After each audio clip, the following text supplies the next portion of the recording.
கடல் காற்று காலி பாட்டிலில் ஏற்படுத்தும் ஹம்மிங்கை கேளுங்கள்.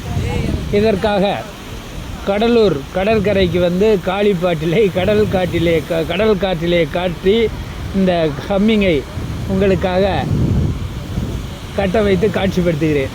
கண்டுகளியுங்கள். பாருங்கள், கடலூர் கடற்கரைக்கு வந்திருக்கோம். இந்த காலி பாட்டில் காற்று வந்து ஒரு ஹம்மிங் இசை ரீங்கார இசை ஏற்படுத்தி பாருங்கள்.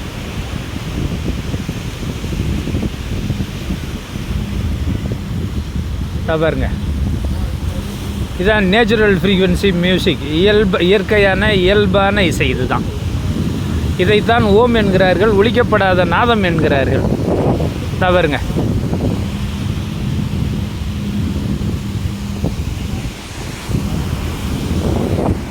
சரி, இந்த கடல் காற்றினுடைய காண இசை கண்டுகளியுங்கள், கேட்டு மகிழுங்கள்.